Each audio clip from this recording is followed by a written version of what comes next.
is where the heart is, but sometimes it's where nightmares begin. Asterisk.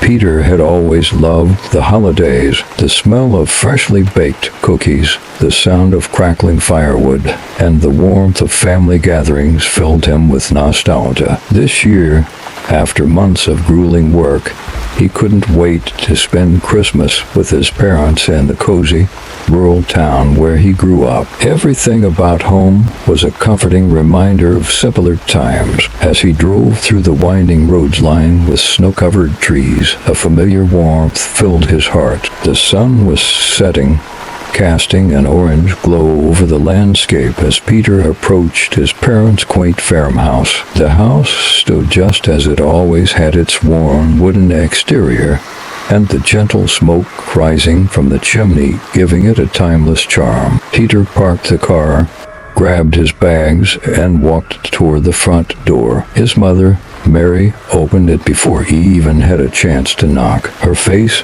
lit up with a smile that seemed just a little too wide, her eyes glittering in the low light. "Peter, it's so good to see you," she said in a voice that was just a touch higher than he remembered. His father, Richard, appeared behind her, wearing a similarly exaggerated grin. Peter shook off a sudden wave of unease, blaming it on exhaustion from the long drive. He stepped inside, embracing them both. The house smelled of fresh pine from the Christmas tree and spiced cider simmering in the kitchen.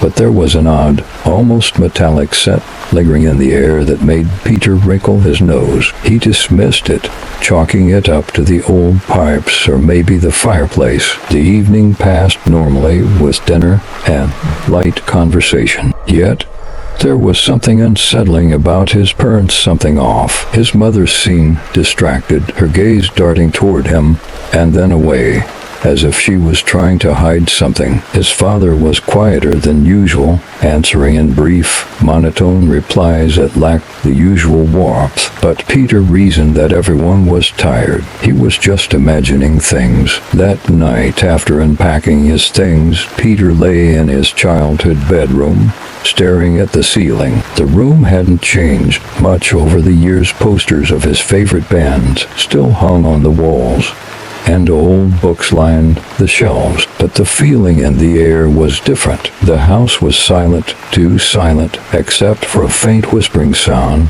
like wind passing through the cracks in the windows. Suddenly, the whispering grew louder. Peter sat up, his heart racing. It wasn't the wind. The sound was coming from down the hall. He tiptoed out of his room and stood in the hallway. The house was dark except for the faint glow of the Christmas tree lights in the living room below. As he strained to listen, the whispering seemed to shift into murmuring voices. His parents' bedroom door was slightly ajar, and the voices were coming from inside. Peter crept toward the door, peeking inside. His parents were standing at the foot of their bed, facing each other in the dark, their lips moving in unison, speaking words he couldn't understand. The language was foreign, harsh, guttural, and rhythmic, like a chant. A chill ran down his spine. Peter took a step back, his foot creaking on the old floorboards. Instantly, his parents' heads snapped toward the door, their eyes gleaming unnaturally in the dark. Peter froze,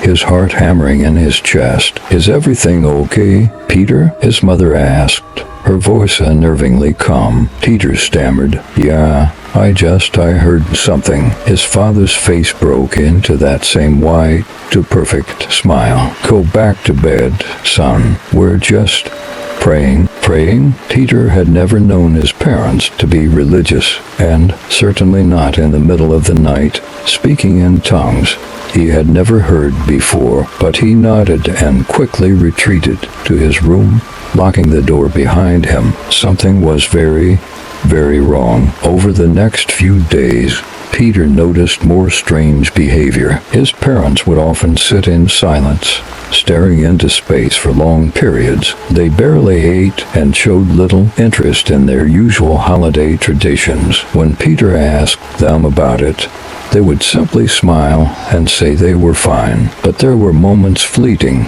almost imperceptible when their expressions would change. A shadow would pass over their faces, their eyes darkening, their smiles turning into something more sinister, and then just as quickly the facade would snap back into place. Desperate for answers, Peter decided to investigate the house.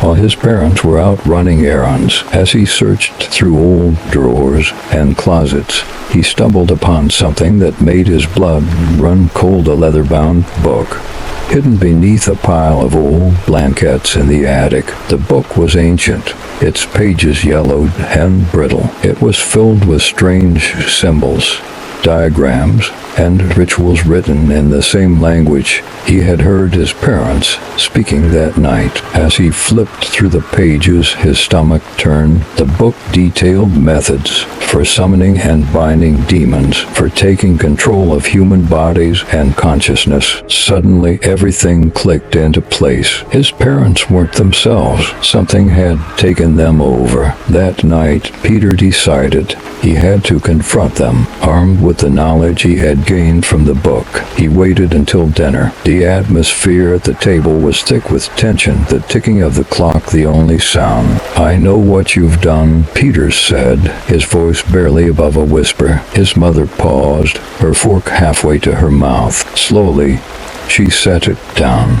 "What are you talking about, dear?" "I found the book. The rituals. You're not my parents. What have you done to them?" His father's face darkened, and for a brief moment, Peter saw something terrifying flash in his eyes, something inhuman. "We were trying to protect you, Peter," his mother said, her voice now low and guttural, her eyes gleaming with an unnatural light. "The world is changing, and we had to adapt." Peter stood up, backing away from the table. "You're not my parents. You're demons." His father rose from his chair, his movements jerky and unnatural, like a puppet being controlled by unseen strings. "We are more than what you can comprehend, Peter. We were chosen." Peter bolted toward the door, but it slammed shut before he could reach it. The lights flickered, and the house seemed to groan as if it were alive. His mother stood, her head twisting at an unnatural angle, her eyes locking on to his. "You cannot leave, Peter. You are part of this now." The house seemed to close in on him as the walls creaked and the air thickened. Shadows moved where they shouldn't, and the demonic presence that had taken over his parents grew stronger with each passing second. Peter grabbed the book, frantically flipping through the pages to find anything that could help him. The words blurred as the whispers grew louder in his ears, but then he found it a ritual to break the connection, to sever the demons from their human hosts. With trembling hands, Peter began reciting the incantation from the book, his voice rising above the whispers. His parents' faces contorted in fury, their bodies convulsing as the demonic energy inside them fought against the ritual. The house shook violently, and Peter was thrown to the floor as his parents let out inhuman screams. Black smoke poured from their mouths, swirling around the room before disappearing into the walls. Then, silence. His parents collapsed, unconscious, their faces pale and drained. Peter rushed to them, checking their pulses. They were alive but weak. Whatever had taken control of them was gone for now. But as Peter stood there, the house groaned one final time, and a deep, guttural voice whispered from the shadows, "This is not over, Peter. We will return." Sometimes the demons aren't lurking in the dark. They're sitting at the dinner table, wearing the faces of the people you love.